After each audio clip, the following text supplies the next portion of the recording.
Hi friends, नमस्कार। कैसे हैं आप सब। आज मैं आपको सागरमाला प्रोग्राम या सागरमाला परियोजना के बारे में बताऊंगा। ठीक है। यह सागरमाला परियोजना जो है तो भारत सरकार द्वारा प्रारंभ की गई एक परियोजना है। इसकी शुरुआत की गई है 31 जुलाई 2015 को। ठीक है। और भारत सरकार की जहाज रानी मंत्रालय इसका नोडल मंत्रालय है या इसका क्रियान्वयन को देखता है। ठीक। आइए हम देखते हैं कि सागरमाला परियोजना मुख्यतः लॉजिस्टिक सेक्टर के परफॉर्मेंस को बढ़ाने के लिए भारत सरकार द्वारा चलाई गई है। किसके लिए? लॉजिस्टिक सेक्टर के परफॉर्मेंस के लिए। ठीक है। साथ ही इसका अब हम देखते हैं उद्देश्य क्या है। ध्यान रखिएगा, किसी भी परियोजना के बारे में भी हम कभी 3 मार्कर में लिखें या 6 मार्कर में लिखें या 15 मार्क में लिखें या अति लघुत्तरी, लघुत्तरी, दीर्घोत्तरी, किसी तरह के प्रश्न लिखें, अपना फॉर्मेट यही होता है कि परियोजना है क्या, कब प्रारंभ हुई, उसका नोडल मंत्रालय क्या है, उसका उद्देश्य क्या है, उसका महत्व क्या है। ठीक है। सरकार द्वारा कौन कौन से स्टेप उठाए गए, हमें इन सब चीज़ों के बारे में जानना चाहिए, तो वही हम आपको पढ़ाते हैं।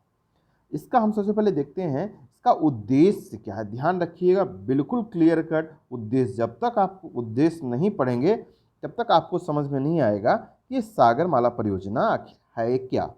ठीक है। ध्यान रखिए, पहला आपको मैं उसका शाब्दिक अर्थ समझा दूं।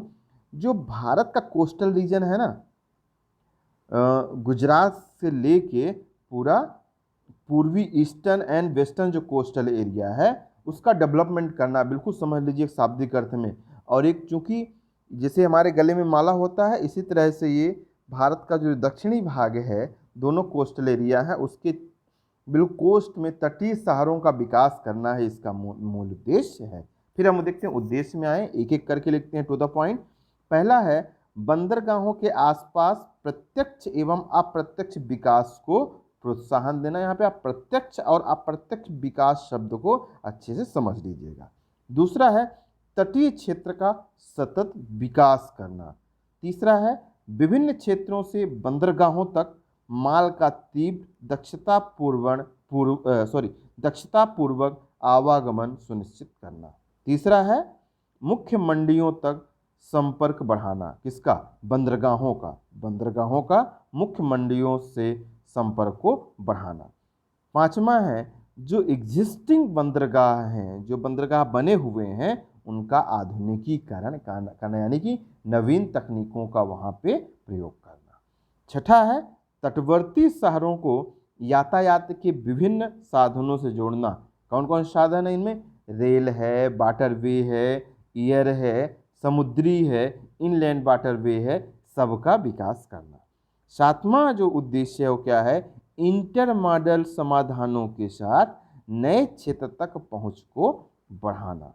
आठवां उद्देश्य है इसका पोर्टों के बीच एवं बंदरगाहों, दो या दो से अधिक बंदरगाहों के बीच एवं बंदरगाह एवं अन्य क्षेत्रों के बीच कनेक्टिविटी को बढ़ाना। ध्यान रखिएगा, वर्तमान में कनेक्टिविटी जो शब्द है वो इंफ्रास्ट्रक्चर की रीढ़ है। ठीक है, तो हमें इसको ध्यान देना है, ये इसका हुआ उद्देश्य। ठीक। फिर हम देखते हैं कि इसके तहत देश के कम से कम 12 स्मार्ट शहर उससे जाएंगे। और यदि ये सागरमाला प्रोजेक्ट पूरी तरह से कंप्लीट हो गया, क्या हो गया? कंप्लीट हो गया, तो भारत की जीडीपी में यानी आर्थिक वृद्धि 2% बढ़ जाएगी, या देश की जीडीपी में 2% वृद्धि का इसके द्वारा अनुमान लगाया गया है। ठीक है। आइए हम और देखते हैं इस कोस्टल रीजन जो डेवलपमेंट है उसमें 14 कोस्टल इकोनॉमिक जोन बनाए जाएंगे और कई कोस्टल एम्प्लॉयमेंट यूनिट बनेंगी। ये चीज़ अपने को ध्यान रखना है। ठीक है।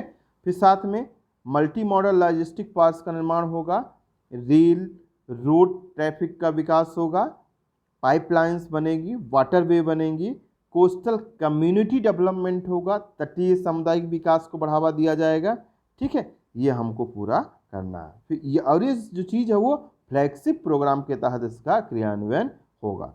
ध्यान दीजिएगा, मैं आपको यहाँ पे बता दूं कि भारत का जो तटीय एरिया है वो कितना है, जो लैंड का मेन लैंड का है वो 7500 किलोमीटर कोस्टल लाइन है, वो पूरे का विकास करने का यहाँ पे बात कही गई है।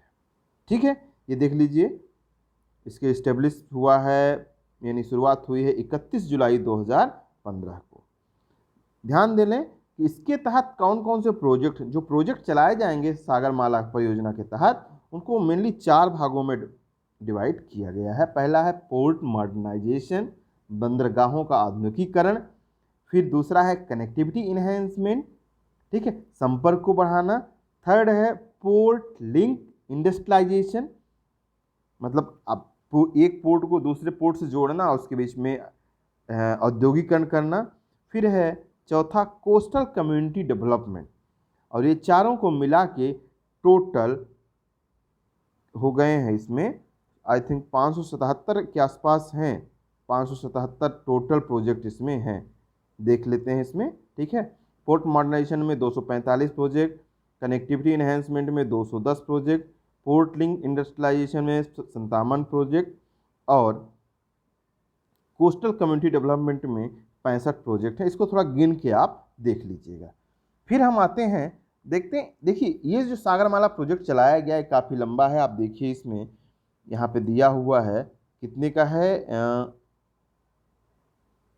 लगभग 110 बिलियन यूएस डॉलर इसमें एक्सपोर्ट की बात की गई है। और इसमें इन्वेस्ट होगा 8.5 ट्रिलियन, 8.5 ट्रिलियन रुपया यहाँ पे क्या होगा, इन्वेस्ट होगा, यानी काफ़ी बड़ा प्रोजेक्ट है ये, ठीक है। तो इस प्रोजेक्ट का आखिर महत्व क्या है, इतना पैसा खर्च करने का आखिर महत्व क्या है, तो महत्व भी हम टू द पॉइंट देखते हैं। आजकल एग्जामों में बिल्कुल टू द पॉइंट लिखना है, हमको बिल्कुल ये ध्यान रखना है। महत्व है पहला, वैश्विक व्यापार, चूंकि ग्लोबलाइजेशन का दौर चल रहा है तो इसमें क्या होता है, वैश्विक व्यापार में वृद्धि हो रही है। तो ऐसे में वैश्विक व्यापार की वृद्धि के दौर में सामुद्रिक व्यापार का महत्व बढ़ा है, इसलिए सागरमाला प्रोजेक्ट लाना जरूरी है। दूसरा महत्व है, दुनिया के तेल के व्यापार का 2/3 व्यापार हिंद महासागर के जरिए होता है। और हमारा जो सागरमाला प्रोजेक्ट है वो हिंद महासागर में ही बंगाल की खाड़ी और अरब की खाड़ी, बंगाल की खाड़ी और ये पूरा पाक की खाड़ी में ही यहाँ पूरा डेवलपमेंट हो रहा है। फिर तीसरा इसका इम्पोर्टेंट है, कंटेनर का व्यापार क्षेत्र, कंटेनर के व्यापार क्षेत्र का 50% जो व्यापार है वो कहाँ से होता है, हिंद महासागर से होता है। अगला इम्पोर्टेंट है इसका, चौथा है क्षेत्रगत विषमता इससे कम होगी। पांचवा है भारत में कई पोर्ट ऑफ कॉल का विकास होगा। छठा है एम्प्लॉयमेंट जनरेशन होगा, रोजगार का सृजन होगा। सातवां है अधोसंरचना का विकास होगा। अब हम और देखें कि भारत सरकार जब इतना बड़ा प्रोजेक्ट चला रही है तो आखिर उसके लिए कदम क्या क्या उठाई है। पहला कदम उठाया गया है, इंडियन मैरीटाइम यूनिवर्सिटी स्थापित की गई चेन्नई में। दूसरा है बंदरगाह विकास प्रोजेक्ट में 100% FDI की अनुमति दे दी गई है। बड़े बंदरगाहों के लिए नवीन भूमि नीति या न्यू लैंड पॉलिसी बनाई गई है, ठीक है, ये ध्यान देना अपने को। इसके तहत 577 छोटे बड़े प्रोजेक्ट अभी मैं आपको ऊपर बताया था। फिर नवीन बंदरगाहों की स्थापना की बात की गई है, ठीक है। आइए हम देखते हैं, लास्ट में बिल्कुल फ्लो चार्ट है, आपके एग्जामिनेशन पॉइंट ऑफ व्यू से बहुत इंपॉर्टेंट है, इसलिए मैं इसको लास्ट में बता रहा हूँ, जो इंटरेस्टेड हो लिख लें। देखिए सागरमाला जो योजना है उसमें क्या है, बंदरगाह बनेगा, रेल कनेक्टिविटी होगी, रोड कनेक्टिविटी बढ़ेगी, जलमार्ग कनेक्टिविटी होगी, स्पेशल इकोनॉमिक जोन की स्थापना होगी, कोल्ड स्टोरेज नेटवर्क बनेगा, वेयर हाउसिंग नेटवर्क बनेगा। तो इससे क्या होगा, रोजगार का सृजन होगा, पूंजी निवेश होगी, उत्पादन बढ़ेगा, निर्यात बढ़ेगा और भारत के विकास में मदद मिलेगी। GDP की ग्रोथ 2% की दर से बढ़ जाएगी, ठीक है मित्रों, ठीक है। यदि अभी तक आप लोगों ने मेरे चैनल को सब्सक्राइब नहीं किया तो प्लीज़ सब्सक्राइब करें, लाइक करें, कमेंट करें, जिससे हमारा भी मनोबल आगे बढ़ता रहे।